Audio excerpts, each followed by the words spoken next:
ومن أحسن قولا ممن دعا إلى الله وعمل صالحا وقال إنني من المسلمين. সাদিয়া আক্তার, আপনি প্রশ্ন করুন। আসসালামু আলাইকুম ওয়া রাহমাতুল্লাহি ওয়া বারাকাতুহু। ওয়ালাইকুম আসসালাম ওয়া রাহমাতুল্লাহি ওয়া বারাকাতুহু। জি, আমি লন্ডন থেকে বলছি।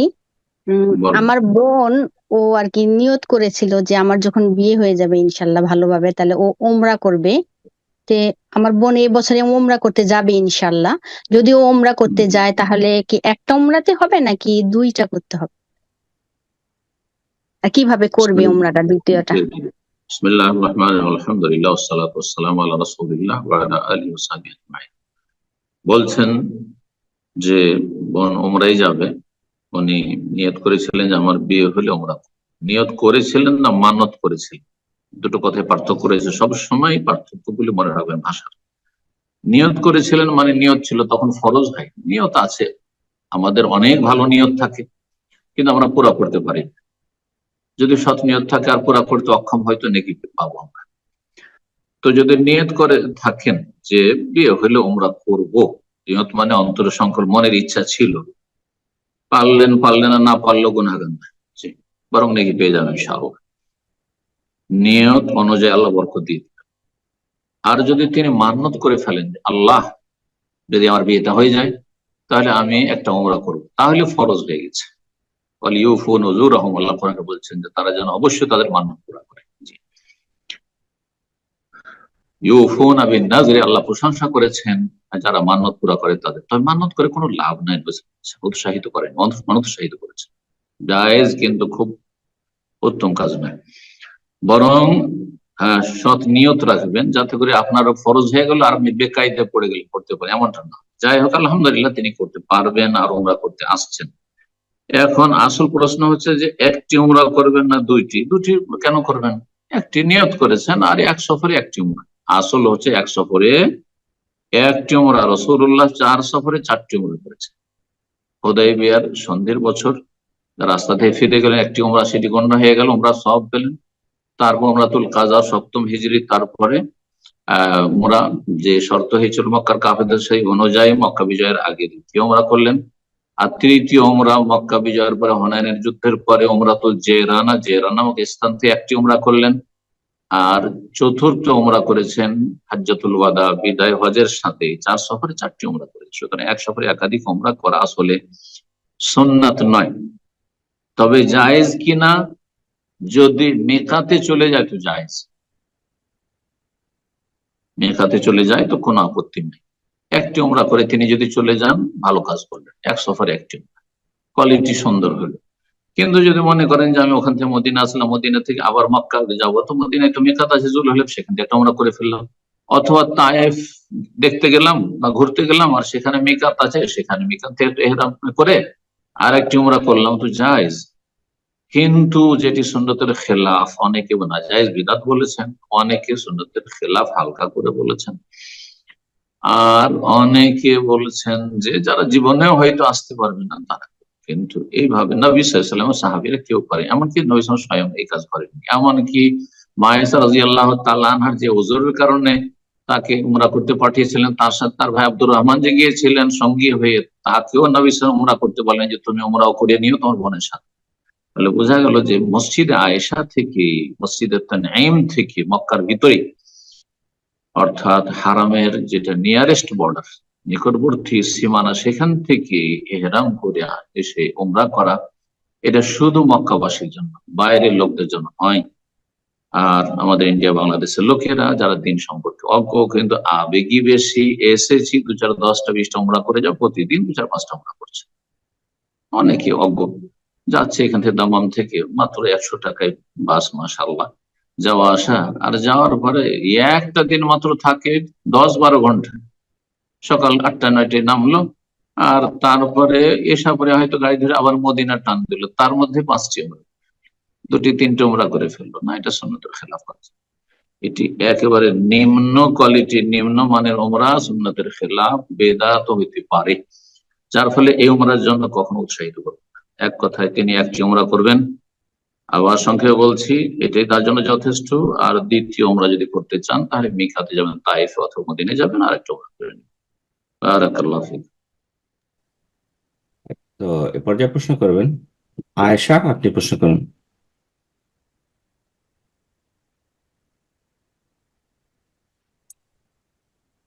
জি আয়েশা, আপনার ফোনটা আনমিউট করে নিন, প্রশ্ন করুন।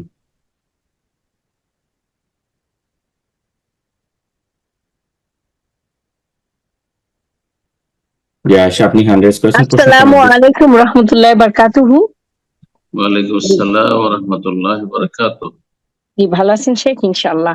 জি, আমার প্রশ্নটা হচ্ছে যে মানুষ যখন মারা যায়, কোথা থেকে মানুষ, বলছেন? আমি কানাডা থেকে বলছি। আচ্ছা আচ্ছা, বলেন। ইনশাআল্লাহ। জি, আমি আয়েশা খাতুন, আমি আয়েশা নামটা উঠেছে খালি। তো মানুষ যখন মারা যাবার সময় আমরা তালকিন বলি লা ইলাহা ইল্লাল্লাহ। তো অনেক সময় আমরা লা ইলাহা ইল্লাল্লাহ মুহাম্মাদুর রাসূলুল্লাহ বলি। তো এখন এইটা কি পুরাটা বলতে হবে? আর পেশেন্ট যদি না বলতে পারে তাকে তো জোর করে কি বলানো যাবে না? জোর করে বলানো নিষেধ। জাস্ট আমরা জোরে বললেই এটা হবে। আর লা ইলাহা ইল্লাল্লাহটা কত মানে কতটুকু পর্যন্ত বলবো? ইনশাআল্লাহ এটা যদি একটু বলতেন, জাযাকাল্লাহ খায়রান। নবী সাল্লাল্লাহু আলাইহি সাল্লাম বলেছেন, এই মর্মে লাক্কিনু মাউতাকুম লা ইলাহা ইল্লাল্লাহ। তোমাদের মুমূর্ষ ব্যক্তিদের, যারা মৃত্যু শয্যায়, মৃত্যুর দ্বার প্রান্তে চলে গেছে, তাদেরকে তোমরা স্মরণ করাও, তালকিন করাও, স্মরণ করাও লা ইলাহা ইল্লাল্লাহ। মানে তাদের সামনে পড়তে থাকবেন, এটি বেশি উত্তম। তাদের সামনে পড়তে থাকবেন, এটি হচ্ছে উত্তম।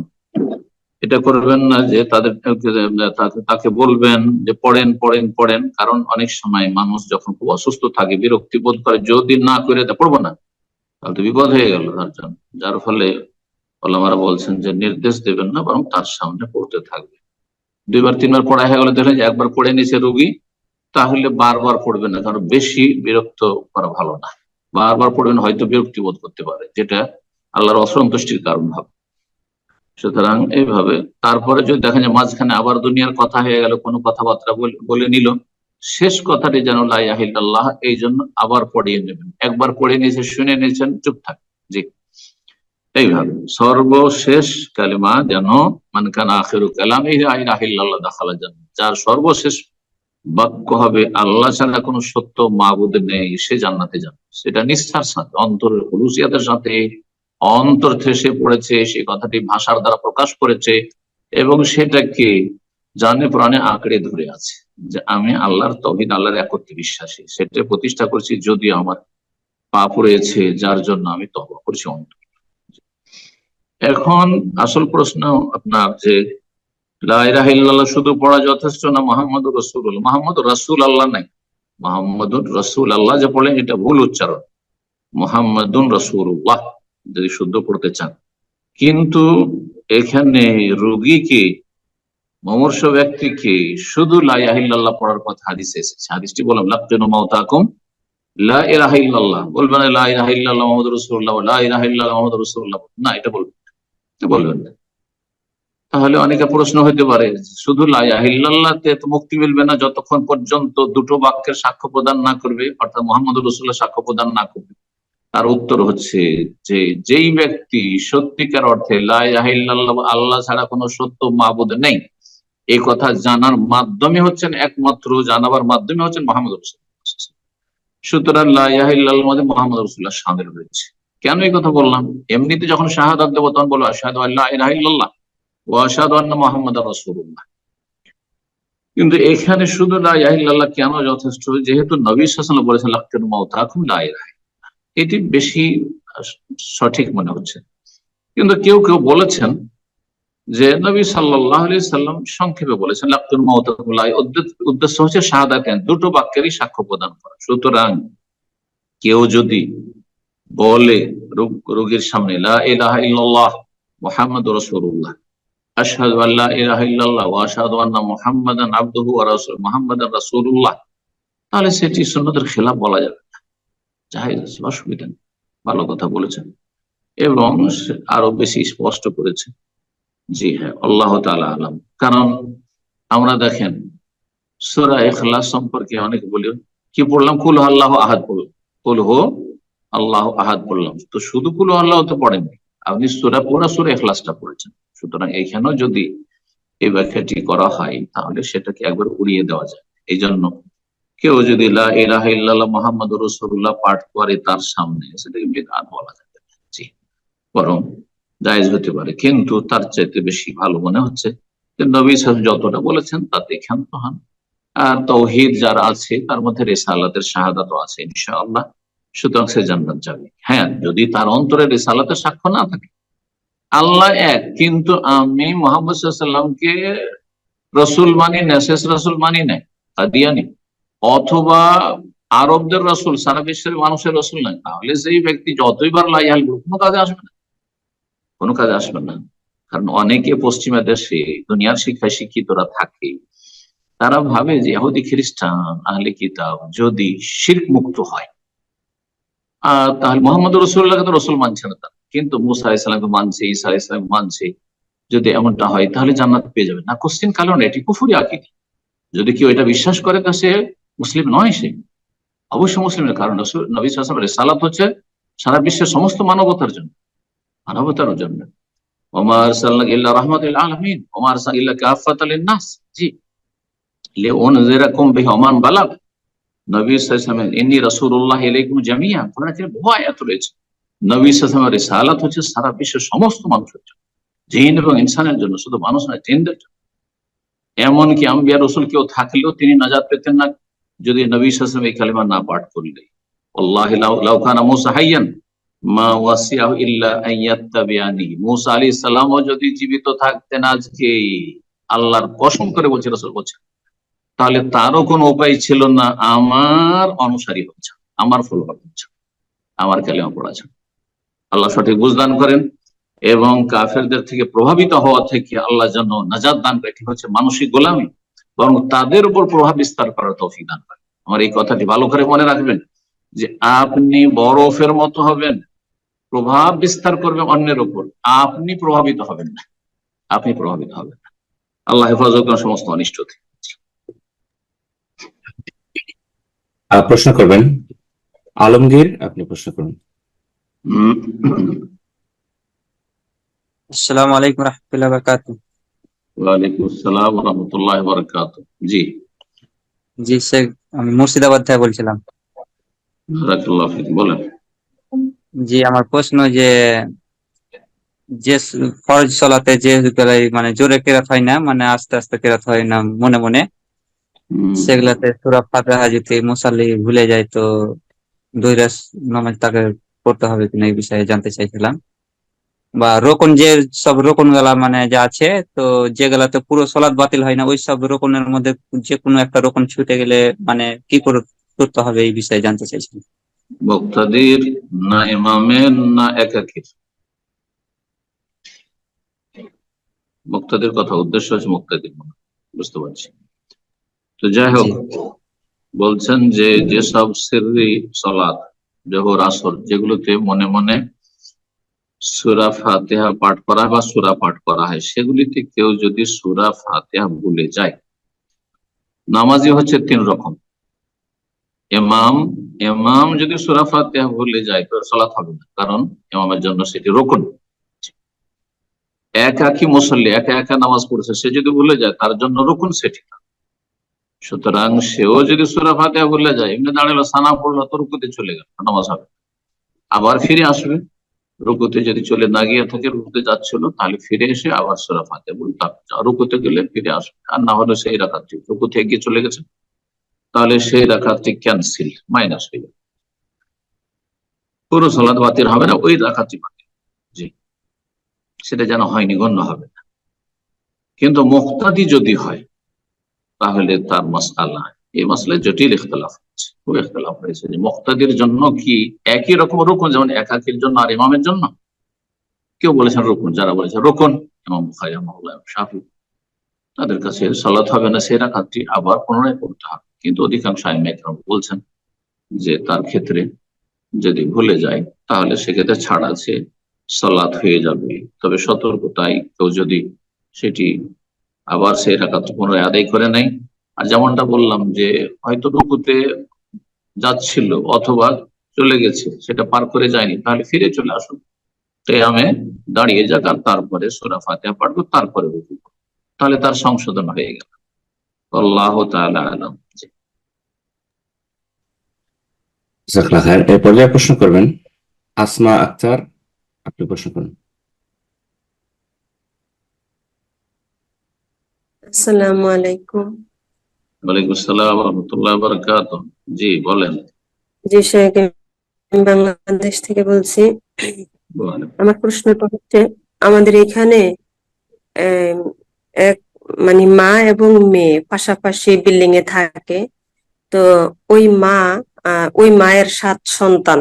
তো এই 7 সন্তানের ভিতরে তার একটা কন্যা সন্তানকে ছোটবেলা থেকেই ভালোবাসে না। তো এখন মানে তার সামনে আসলে কোনো না কোনো ভাবে কষ্ট দেয় কথাবার্তা দ্বারা, কিংবা দেখা গেছে বিভিন্ন ভাবে অন্যান্য সন্তানদের থেকে পার্থক্য করে। তো এখন ওই বোন, যে বোনকে কষ্ট দেয়, যে বোনকে ভালোবাসে না, সেই বোন জানতে চাচ্ছে যে আমি মায়ের সামনে গেলে কোনো না কোনো ভাবে মা আমাকে কষ্ট দেয়, এবং আমিও দেখা গেছে আমি একটু পাল্টা একটা কথা বলে ফেলি যে আপনি তো আমার সাথে এরকম করেন, অন্যান্য সন্তানদের সাথে তো আপনি এরকম করেন না। তো দেখা গেছে এটা আমার গুনাহ হয়। তাহলে আমি কি এই ক্ষেত্রে মার থেকে আমি একটু আড়াল হয়ে থাকতে পারবো কিনা? মানে ওনার প্রশ্নটা হচ্ছে, উনি মাকে দেখা দিতে চাচ্ছেন, আর মানে হয় মা কষ্ট দেয়, না হয় সে একটা কথা বলে ফেলে। এই গুনাহ থেকে বাঁচার জন্য ওই বোনটা চাচ্ছে মার সামনে আর আসতে না। এখন এটা কি তার গুনাহ হবে কিনা, এটা একটু জানতে চাচ্ছে। গুনাহ থেকে বাঁচার সমাধান আরেকটি গুনাহ করা নয়। গুনাহ থেকে বাঁচার সমাধান হচ্ছে গুনাহমুক্ত থাকার চেষ্টা করা।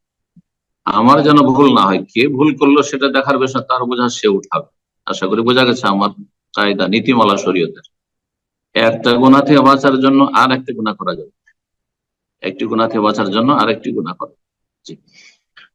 তো যে বিষয়টি বললেন যে এক মহিলার 7 জন ছেলে মেয়ে আছে, তার মধ্যে একটি মেয়েকে ভালোবাসে না, তাকে দেখতে পারে না, আর তার সাথে দুর্ব্যবহার করে।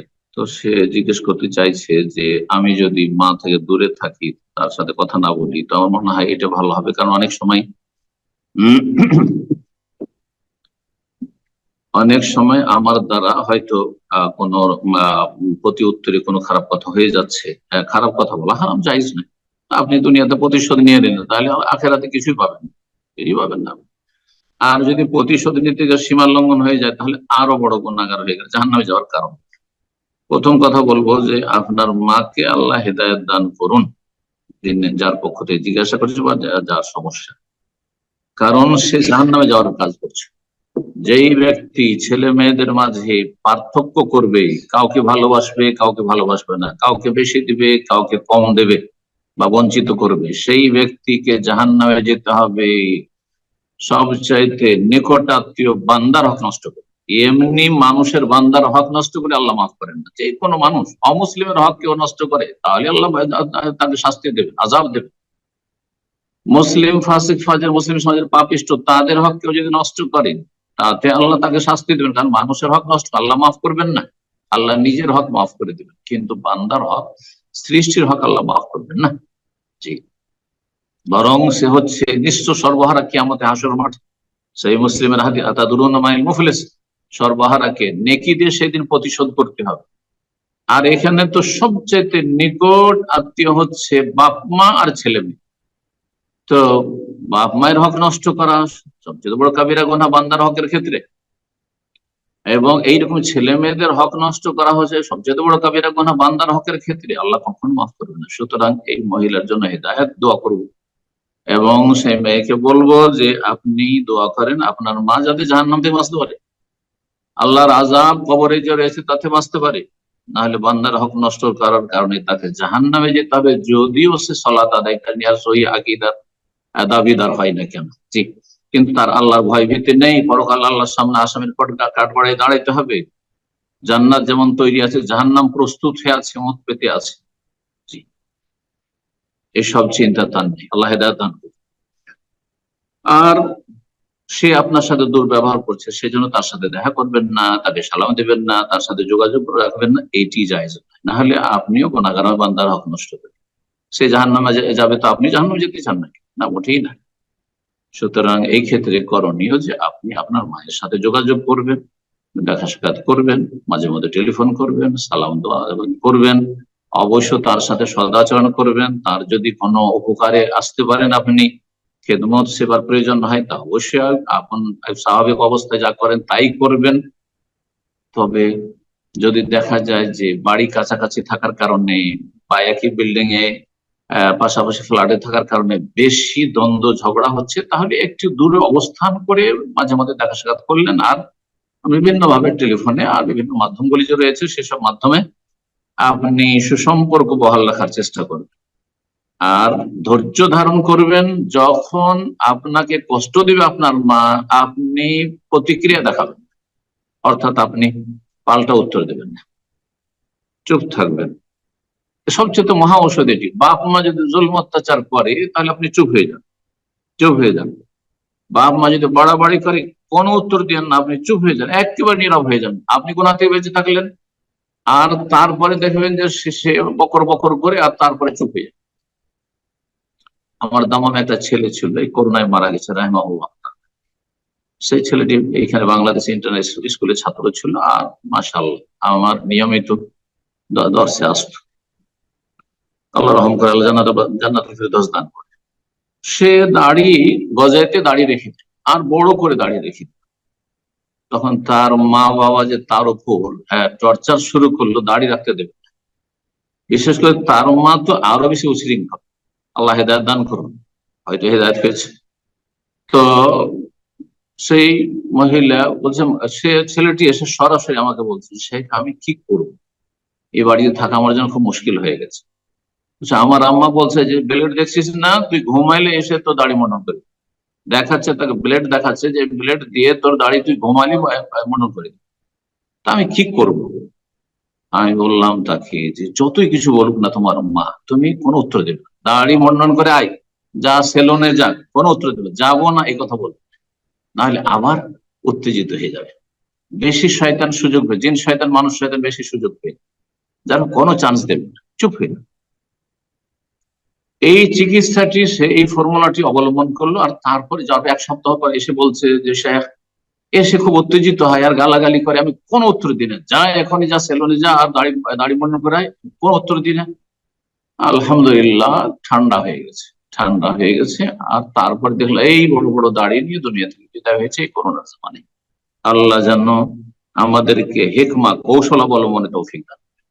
আল্লাহ রাব্বুল আলামিন সমস্ত অনিষ্ট থেকে হেফাজত। জাযাকুমুল্লাহ খাইর। জি, প্রশ্ন করবেন শামীমা আক্তার, আপনি প্রশ্ন করুন।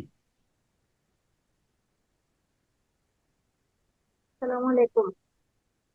ওয়ালাইকুম আসসালাম ওয়া রাহমাতুল্লাহি ওয়া বারাকাতুহু।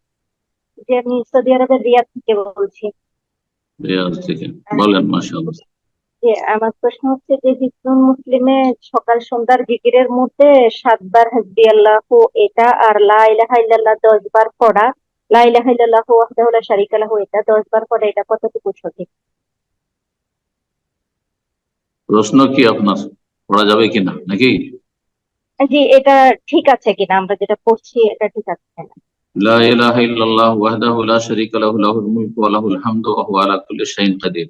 ওয়া লা ইলাহা ইল্লাল্লাহ ওয়াহদাহু লা শারীকা লাহুল মুলকু ওয়া লাহুল হামদু ইউহয়ি ওয়া ইউমীতু ওয়া হুয়া আলা কুল্লি শাইইন কাদির। জি, এটি 10 বার পড়া, এটি সুন্নাত, এটি প্রমাণিত সকাল সন্ধ্যার জিকিরে। কেউ কেউ মাগরিবের সালাতের সাথে সম্পৃক্ত করেছেন, কিন্তু মূলত সকাল সন্ধ্যার জিকির। তো তাতে যায় আসে না, সকাল সন্ধ্যা এটি পড়া সাব্যস্ত, পড়বেন সহিহ। বাকি হাসবি আল্লাহ হাসবি আল্লাহু লা ইলাহা ইল্লা হুয়া আলাইহি তাওয়াক্কালতু ওয়া হুয়া রাব্বুল আরশিল আযীম, এই হাদিসটি সহিহ নয়, এই হাদিসটি যঈফ। হিজবুল মুসলিমে কিছু কিছু যঈফ হাদিস রয়েছে, কিছু কিছু যঈফ আমল রয়েছে। জি, জাযাকুমুল্লাহ খাইর। বারাকাল্লাহু ফিক। এ পর্যায়ে প্রশ্ন করবেন মুমিনা বিনতে মাসুদ, আপনি প্রশ্ন করুন।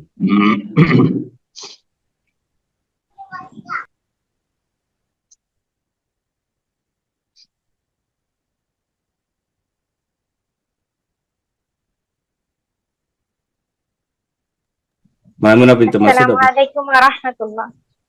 ওয়ালাইকুম আসসালাম ওয়া রাহমাতুল্লাহি ওয়া বারাকাতুহু। বলেন। জি শেখ, আমি বাংলাদেশ রাজশাহী থেকে বলছি। বলেন। মাশাআল্লাহ। আমার হচ্ছে 4টা বাচ্চা, তারা অনেক ছোট ছোট, 1-2 বছরের ছোট বড় ওরা। তো আমি রাজশাহীতে যেহেতু একাই থাকি, বেশিরভাগ সময়ই দেখা যায় যে জোহরের সালাতটা পড়তে আমার খুব কষ্ট হয়ে যায়। কাজ কাম হোক বা তাদের ওই সময় গোসল ঘুম খাওয়ার টাইম অনেক বিরক্ত করে, সালাতেও মনোযোগ দিতে পারি না। তো বেশিরভাগ দিনই আমি ওদেরকে ঘুমটা দিয়ে 3:30টার দিকে একেবারে জোহর আসর এই দুইটা আমি জমা সালাত করি বেশিরভাগ দিনই। মাঝে মধ্যে হয়তো যেদিন আমাকে বিরক্ত করে না বা ওদেরকে একদিকে রেখে আমি শুধু জোহরের ফরজটা আদায় করি।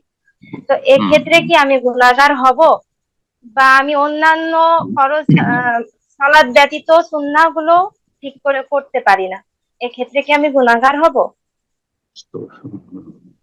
জি, আল্লাহ সহজ করুন এবং আল্লাহ রাব্বুল আলামিন উত্তম প্রতিদান দান করুন। মনে রাখবেন যে ছেলে মেয়েদের প্রতিপালনে অনেক বড় নেকি রয়েছে, এহতেসাব নেকির বড় আশা রাখতে হবে। অনেকেই কিন্তু মনে করেন যে এটা আমার কি মানবতা, অথবা এটা পারিবারিক দায়িত্ব, ছেলে মেয়ে আমার, তখন আমাকেই দেখতে হবে। কিন্তু এটা মনে করেন না যে ফরজ সালাতের পরে সুন্নত নফল সিয়াম রোজা নামাজের চাইতে অনেক বেশি, তাহাজ্জুদের চাইতে অনেক বেশি নাকি ছেলে মেয়েদের তরবিয়ত প্রতিপালন।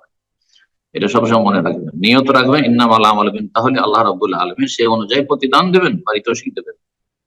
তো আল্লাহ সহজ করুন ছেলে মেয়েদের তরবিয়ত, আর আল্লাহ রাব্বুল যেন বারাকা দান করুন সবাইকে। এই ক্ষেত্রে আপনাকে উপদেশ দেব যে আপনি কন্টিনিউ আপনি জমা করবেন না। আপনি জমা করছেন মাসকে মাস, আপনি জোহরকে আসরের সাথে এমনটা করবেন না, বরং যথাসাধ্য চেষ্টা করবেন শুধু ফরজটা পড়ে নেওয়ার। আউয়াল ওয়াক্ত জরুরি নয়, না না, আউয়াল ওয়াক্ত ধরেন 12টা বা 12:15 হয়ে যাচ্ছে, 12টা 12:30টার মধ্যে পড়তে হবে মানে জরুরি নয়, কিন্তু 1টা-1:30টার মধ্যে পড়ে নেওয়ার চেষ্টা করেন। 1টা-1:30টার মধ্যে, 12টা থেকে নিয়ে 1:30টার মধ্যে এই সময়টা পড়ে নেওয়ার চেষ্টা করেন জোহর, শুধু 4 রাকাত। আর সুন্নত গুলো রেখে দেন, সুন্নত গুলো আসর সময় পারলে বাচ্চাদেরকে ঘুম দিয়ে পারলে পড়লেন, আর না হইলে পড়লেন না। যদি নাও পড়েন গোটা বছর ধরে কোনো অসুবিধা নেই, একমাত্র বেতরে সুন্নাতে মুআক্কাদা ছাড়বেন না, আর ফজরে 2 রাকাত সুন্নত ছাড়বেন না যথাসাধ্য। আশা করি বিষয়টি বুঝতে পেরেছেন। কিন্তু মাঝে মধ্যে এমন পরিস্থিতি হলে বাচ্চারা এমন জ্বালা যন্ত্রণা করছে, ডিস্টার্ব করছে, যে আমার ফরজ 4 রাকাত পড়ারও সময় হলো না, তাদের পরিচর্যা করতে গিয়ে বা তাদের নিয়ে থাকার কারণে, একা থাকার কারণে। তো এইরকম ক্ষেত্রে জমা করলে গুনাহ হবে না। এরকম ক্ষেত্রে মাঝে মধ্যে জমা করলে, আসরের সাথে যদি আপনি 3টা 3:30 পড়েন তো কোনো অসুবিধা নেই, জায়েজ মাঝে মধ্যে। কিন্তু আপনি নিয়ম বানিয়ে নেন যে প্রতিদিন আমি পাকশাক শেষ করবো, পাকশাকটা তো করতে পারছেন বাচ্চাদেরকে, ছেলে মেয়েদেরকে খাওয়াবো দাওয়াবো, তারপরে ঘুম দেবো, তারপরে আসরের সাথে জোহর পড়বো না, এখানে গুনাহগার হবেন যদি নিয়মিত করেন। তো নিয়মিত আপনি এটা করবেন না, বরং মাঝে মধ্যে জমা করেন, অসুবিধা নেই। আল্লাহ তাআলা আলাম। জাযাকাল্লাহ খায়ের। এই পর্যায়ে প্রশ্ন করবেন নাজমুল হক, আপনি প্রশ্ন করুন।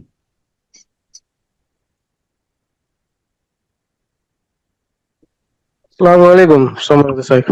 ওয়ালাইকুম আসসালাম ওয়া রাহমাতুল্লাহি ওয়া বারাকাতুহু। জি, গাজীপুর, বাংলাদেশ। মাশাআল্লাহ, বলেন। আমার প্রশ্নটা হলো যে আকিকার গোশত বন্টনের সঠিক পদ্ধতিটা কি? এটা কি আত্মীয় স্বজন নিয়ে একবারই করে খাওয়া যাবে? জি জি, কোন বিশেষ নিয়ম পদ্ধতি নেই, যেমন কোরবানির গোশত কোন নিয়ম পদ্ধতি নেই যে 3 ভাগ করতেই হবে বা 3 ভাগ করতে হবে, সমান সমান করতে হবে, এটি সুন্নাত না, এটাও নয়। যেই ক্ষেত্রে যত বেশি প্রয়োজন সেটাই করতে পারবে। আকিকার গোশত ঠিক ওই রকমই নিজের পরিবারের লোকেরা খাবে, আর আত্মীয় স্বজন সচ্ছল, বন্ধু মহল সচ্ছল, তারাও খাওয়াবেন। আর তারপরে আপনি গরিব মিসকিন গ্রামের যারা, তাদেরকে খাওয়াবেন, একবার তাদেরকে বঞ্চিত রাখবেন না, সবাই মিলে খাবেন, এটা বেশি ভালো। জি, বেশি ভালো।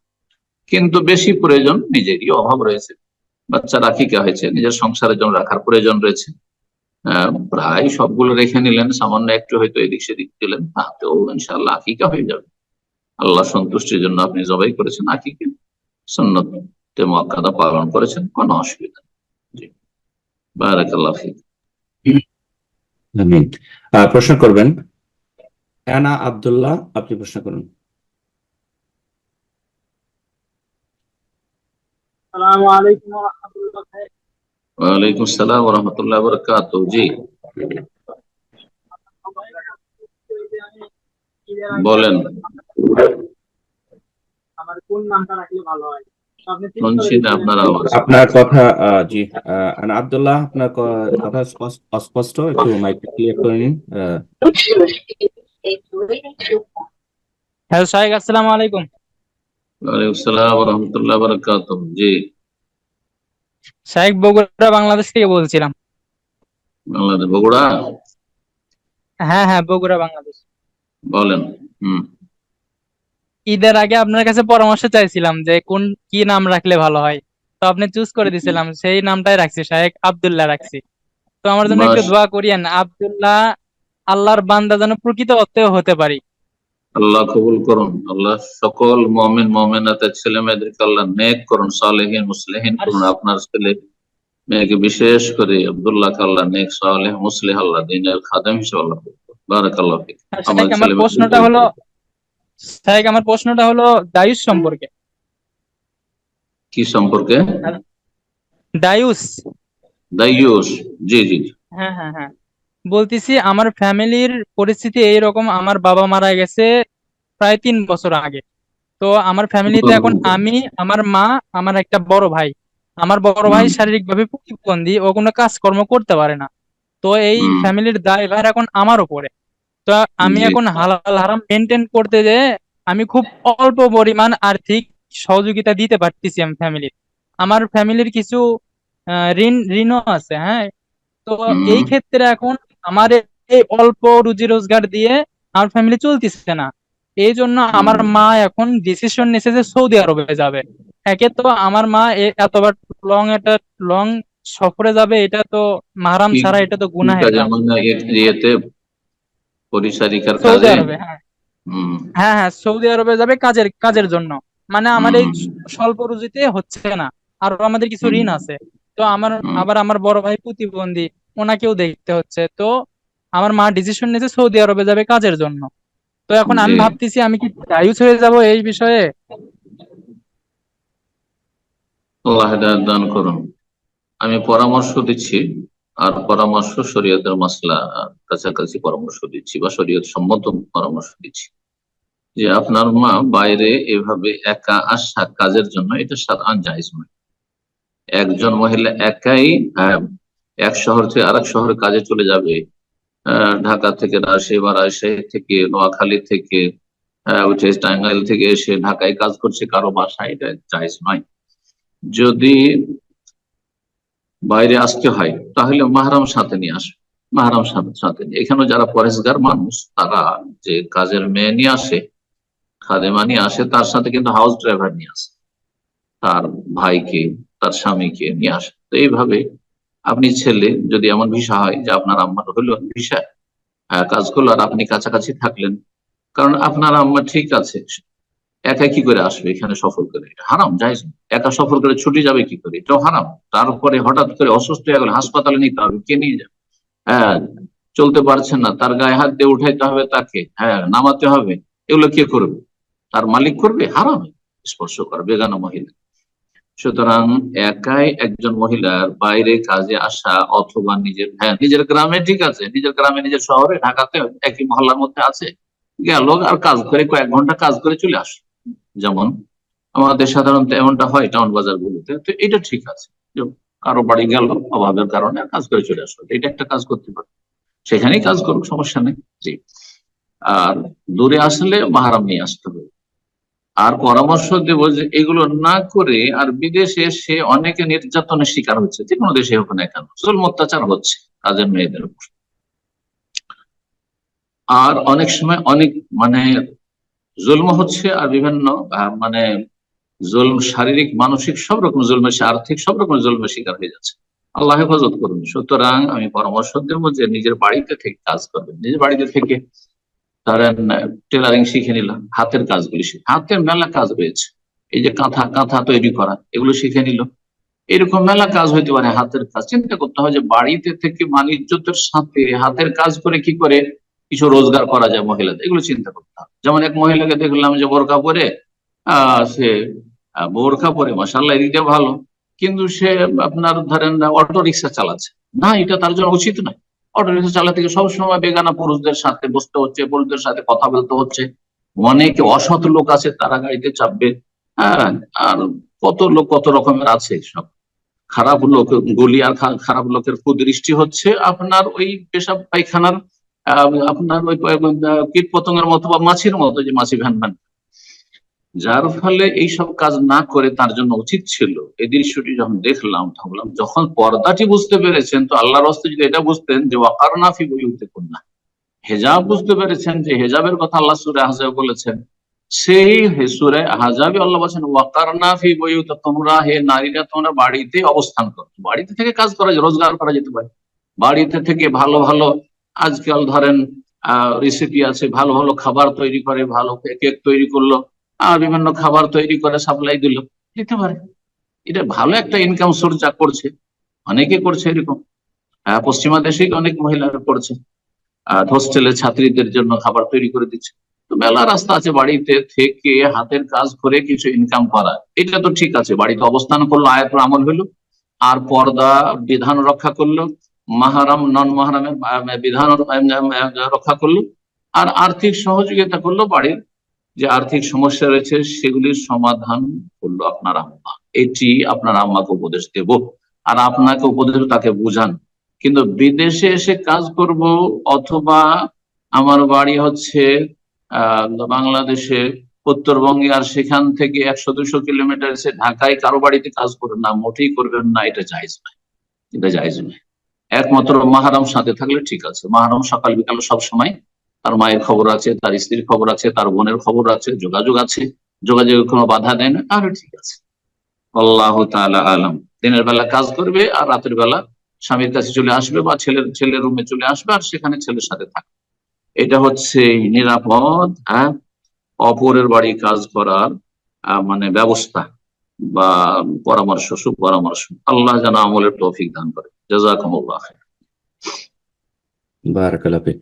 আমরা প্রোগ্রামের একদম শেষ পর্যায়ে চলে এসেছি। তো এখান থেকে আমরা একটা বা দুইটা প্রশ্নের মাধ্যমে আজকের আমরা প্রশ্নোত্তর পর্ব শেষ করবো ইনশাআল্লাহ, এবং প্রোগ্রাম শেষ হয়ে যাবে। তো অনেকেই হ্যান্ড রেজ করেছেন হয়তো প্রশ্ন করার উদ্দেশ্যে, তো যারা সুযোগ পেলেন না, ইনশাআল্লাহ আগামী সপ্তাহে প্রোগ্রামের শুরুতে এসে হ্যান্ড রেজ করবেন, আমরা আপনাদের প্রশ্নগুলো আগামী সপ্তাহে নেওয়ার চেষ্টা করব। এ পর্যায়ে প্রশ্ন করবেন এমডি বিপ্লব হাসান, আপনি প্রশ্ন করুন।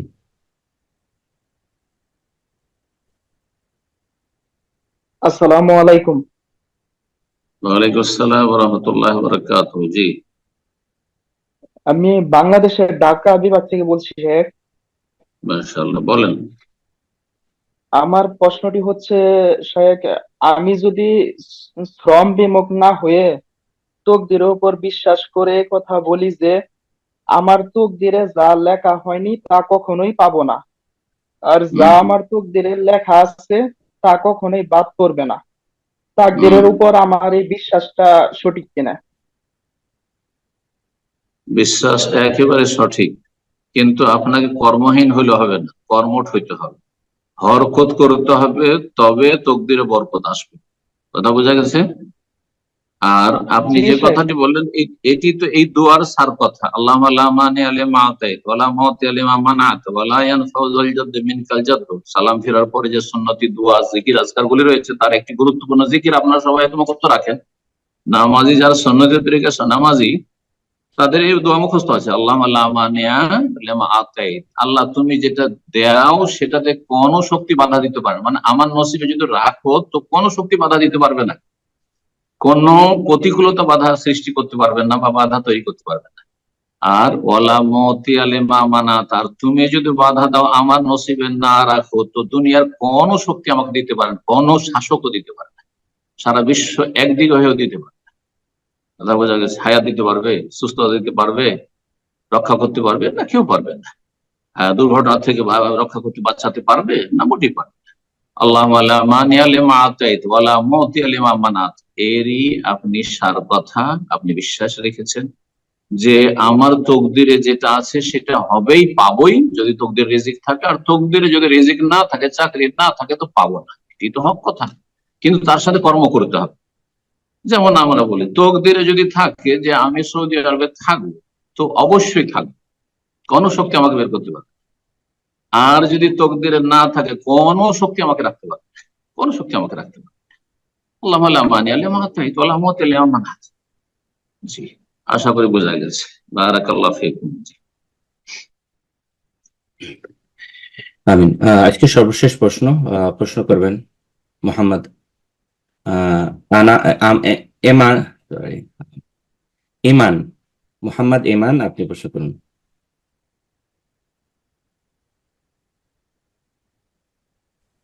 আসসালামু আলাইকুম শেখ। ওয়ালাইকুম আসসালাম ওয়া রাহমাতুল্লাহি ওয়া বারাকাতুহু। জি শেখ, আমার বাড়ি মুর্শিদাবাদ। শেখ, আমার প্রশ্ন হচ্ছে আমার মুর্শিদাবাদ জঙ্গিপুর স্যার। জঙ্গিপুর। মাশাআল্লাহ, বলো। আমাদের গ্রামে একটা মসজিদ আছে।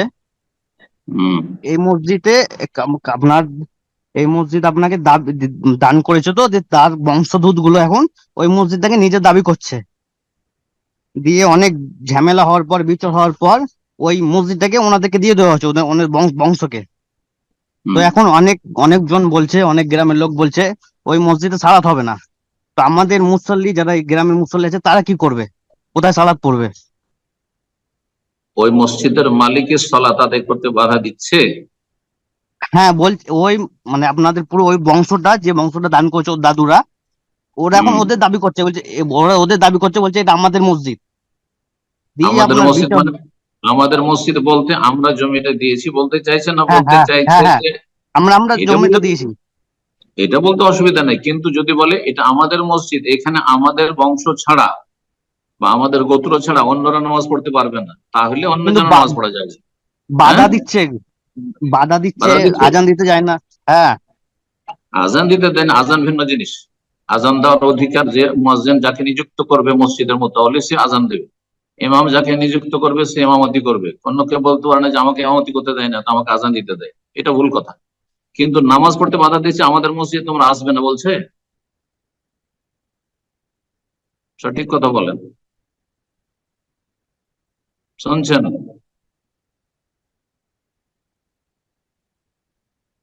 যদি না শোনেন তা আবার স্পষ্ট বলে দিচ্ছি, আমি মাসলা দুদিকটা বলে দিচ্ছি। যদি সে মসজিদের জমিদাতা যারা দিয়েছেন তারা যদি বলে যে আমাদের মসজিদ, আমাদের বংশের লোকের নামাজ পড়বে, অমুক অমুক বাড়ির লোকের নামাজ পড়বে, আর বাকি গ্রামের লোক আসতে পারবে না এখানে, তাহলে অন্যরা যাবে না, তখন বলতে পারে আমাদের জন্য সেখানে নামাজ পড়া যায় না। কথা বোঝা গেছে না? আর যদি বলে যে না, আমরা হয়তো রেজিস্ট্রি দিইনি কিন্তু সবাই নামাজ পড়তে পারে, হ্যাঁ সবাই নামাজ পড়তে পারে, কারও বাধা নেই, তাহলে সেখানে নামাজ হবে না। এই ফতোয়া বাড়াবাড়ি ফতোয়া, আমাদের এগুলো দেশীয় কথা। রেজিস্ট্রি করে না দিলে নামাজ হবে না, এতে হবে না, যে কোনো জায়গায় নামাজ হবে। সরকারি জমিতে ফিল্ডে নামাজ হবে না, খেলার ফিল্ডে নামাজ হবে না, রাস্তাঘাটে কোথাও বাস ট্রেনে নামাজ হয় না, রেজিস্ট্রি করে দিবে নাকি আপনাকে? জায়েজ আছে, অসুবিধা নেই। তবে উচিত হবে যারা দান করেছে তার সাথে সাথে রেজিস্ট্রি করে দেবে, কারণ এরা দুনিয়া থেকে চলে যাবে, তখন আগামী প্রজন্ম হতে পারে অসৎ, তখন তারা আবার সেটাকে দখল করে নিতে পারে। সেই মসজিদে নাম রাখবে না, আমরা জমির দাম বেড়ে গেছে আর আমরা মসজিদ রাখতে দেবো, তখন কি হবে? এই জন্য যারা দান করছেন আল্লাহর হস্তে, আল্লাহ সন্তুষ্টির জন্য, নেকি পেতে চান, জান্নাত পেতে চান, তাহলে সাথে সাথে রেজিস্ট্রি করে দিয়ে দেবেন, যাতে করে আপনার আগামী প্রজন্মে যারা অসৎ বেদিন তারা কোন রকমের এর বিপরীত কোনো কিছু না করি আপনাদেরকে গুনাহগার না বানিয়ে দেয়। আল্লাহ হেফাজত করুন। বারাকাল্লাহু ফিক। আমি জাযাকাল্লাহ খাইর শেখ। তো আজ এখানে ইনশাআল্লাহ শেষ করা যাক, বাকি ইনশাআল্লাহ আগামী সপ্তাহে প্রশ্ন নেওয়া যাবে। ইনশাআল্লাহ। বারাকাল্লাহু ফিক। জাযাকুমুল্লাহ খাইর। আল্লাহ রাব্বুল আলামিনের কাছে দোয়া করি আল্লাহ আমাদের সকলকে ভালো রাখুন। যেসব ভাই বোনেরা থাকলেন, যেসব ভাইরা পরিচালনা রয়েছেন, আল্লাহ তাদেরকে জাযায়ে খায়ের দান করেন এবং দুনিয়া আখিরাত সার্বিক কল্যাণ দান করেন। যেসব ভাই বোনেরা প্রশ্ন করলেন অথবা প্রশ্ন করার সুযোগ পেলেন না, বা দার্সের শুরু থেকে আছেন অথবা আংশিক এসেছেন, সবাইকে আল্লাহ ভালো রাখেন এবং দুনিয়া আখিরাতের সার্বিক কল্যাণ দান করেন। ربنا آتنا في الدنيا حسنة وفي الآخرة حسنة وقنا عذاب النار وسبحان ربك رب العزة عما يصفون وسلام على المرسلين والحمد لله رب العالمين.